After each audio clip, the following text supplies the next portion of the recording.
मुरादाबाद पहुंचे यूपी भाजपा प्रदेश अध्यक्ष चौधरी भूपेंद्र सिंह का बड़ा बयान। 3 राज्यों में चुनाव जीत पर भाजपा अध्यक्ष भूपेंद्र चौधरी ने दी बधाई। बोले, 4 राज्यों में आए परिणामों को देखकर लगता है कि जनता का विश्वास मोदी जी की गारंटी में है, इसलिए मोदी जी के चेहरे पर लड़े गए चुनाव पर जनता ने विश्वास दिलाया है। 3 राज्यों में चुनाव में जीत पर बधाई दी है। बसपा सुप्रीमो मायावती के 3 राज्यों में भाजपा की जीत पर उठाए सवालों पर भाजपा अध्यक्ष भूपेंद्र चौधरी का पलटवार। लोकतंत्र में संवैधानिक संस्थाओं में आरोप लगाकर अपमान करना, इस पर विपक्ष को विचार करना चाहिए। यदि ऐसा होता तो तेलंगाना में कांग्रेस की भी सरकार बनी है। जनता सब जानती है। भूपेंद्र चौधरी ने कहा कि राजनीतिक दलों को अपनी हार स्वीकार करनी चाहिए और इस पर विचार करना चाहिए। कांग्रेस नेता प्रमोद कृष्णम के 3 राज्यों में कांग्रेस की हार पर सनातन के अपमान का नतीजा कहने पर भूपेंद्र चौधरी का जवाब, कांग्रेस का तो इतिहास ही रहा है, सपा हो या कांग्रेस, हमेशा ही इन्होंने सनातन का अपमान किया है। उन्होंने कहा कि मल्लिकार्जुन खड़गे का बयान, द्रमुक के नेताओं का बयान जिस तरह से आया है, कांग्रेस ने भगवान राम के अस्तित्व को मानने से इनकार के लिए सुप्रीम कोर्ट में एफिडेविट देने का काम किया। यह उनकी परिस्थिति है और उन्होंने इन्हीं का विरोध किया। इंडिया गठबंधन पर भाजपा अध्यक्ष भूपेंद्र चौधरी का बड़ा हमला।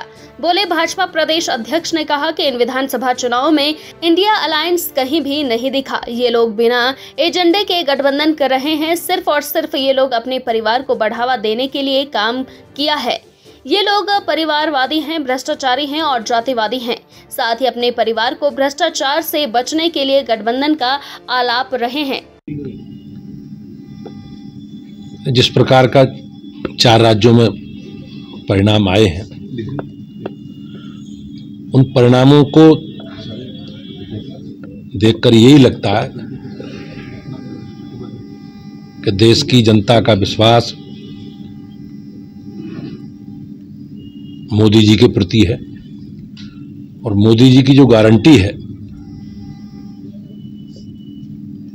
उसमें लोगों ने विश्वास व्यक्त किया है। भारतीय जनता पार्टी बड़े अंतर से 3 राज्यों में बहुमत की सरकार बना रही है और तेलंगाना में भी हमारा वोट परसेंट भी बढ़ा है और हमारा नंबर भी बढ़ा है। तो ये कहीं ना कहीं जीत मोदी जी के चेहरे पर चुनाव लड़ा गया था और मोदी जी के प्रति जो लोगों का विश्वास है, मोदी जी की समाज में स्वीकारता है और हमारी सरकार की, मोदी जी के नेतृत्व वाली सरकार की जो गरीब कल्याण की योजनाएं हैं और भाजपा के और माननीय प्रधानमंत्री जी के जो संकल्प है, इसमें गरीब, महिला, युवा और किसान हम सबको लेकर चल रहे हैं। उसी का ही परिणाम है ये कि भारतीय जनता पार्टी के कार्यकर्ताओं ने मेहनत करके जन जन तक अपनी बात पहुंचाई और ये भारतीय जनता पार्टी को मोदी जी के नेतृत्व में इतना बड़ा जनादेश मिला। मैं एक बार मध्य प्रदेश, छत्तीसगढ़, राजस्थान और तेलंगाना की जनता को धन्यवाद देता हूं और निश्चित रूप से भारतीय जनता पार्टी के असंख्य कार्यकर्ताओं ने, जिन्होंने पूरी मेहनत करके अपनी पार्टी, अपनी सरकार के कामकाज का रिपोर्ट, लेखा जोखा लेकर जनता के बीच में गए हैं, ये उसी का परिणाम है। और मुझे विश्वास है हमारी जो सरकार की नीति है विकास की, डेवलपमेंट की, गरीब कल्याण की, उसे हमारी राज्य सरकारें पूरा करेंगी। अब लोकतंत्र में संवैधानिक संस्थाओं पर जनादेश का अपमान करना, आरोप लगाकर, ये बहुत दुखद घटना है। सभी राजनीतिक दल को इस पे बारे में विचार करना चाहिए। प्रदेश, देश की जनता सब जानती है। अब तेलंगाना में टीआरएस की सरकार, बीआरएस की सरकार थी, वहां कांग्रेस जीती है। छत्तीसगढ़ में कांग्रेस की सरकार थी, बीजेपी जीती है। राजस्थान में कांग्रेस की सरकार है, भाजपा के पक्ष में जनादेश आया। तो केवल मध्य प्रदेश में भाजपा की सरकार और सारे राज्यों की सरकारों ने उनकी जो राज्य की मिशनरी है सरकारी, उसी के देखरेख में चुनाव हुए हैं।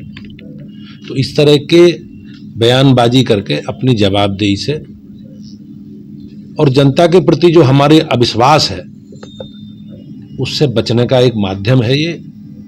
और मेरा निजी मत है कि हम राजनीतिक दलों को अपनी पराजय या जय में राजनीतिक परिणामों में जिस प्रकार के राजनीतिक परिणाम आए स्वीकार करना चाहिए, उनकी समीक्षा करनी चाहिए और जनता ने जो हमें आशीर्वाद और स्नेह दिया जनादेश का हम सबको सम्मान करना चाहिए।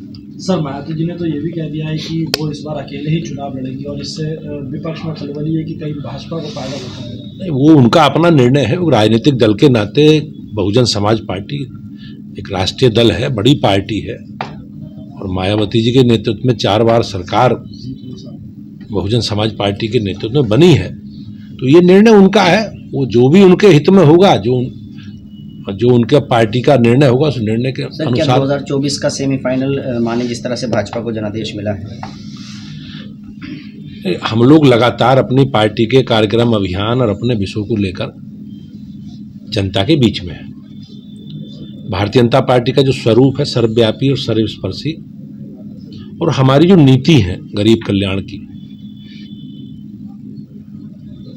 उन्हें लेकर हम सब लोग, हमारी पूरी पार्टी जनता के बीच में लगातार है।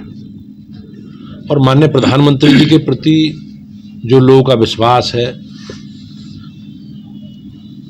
मोदी जी के जो सरकार की गरीब कल्याण की नीति है, इन सारे विषयों में जिस प्रकार के परिणाम आए हैं उन परिणामों में ये चीजें स्पष्टता सामान्यता प्रदर्शित होती हैं।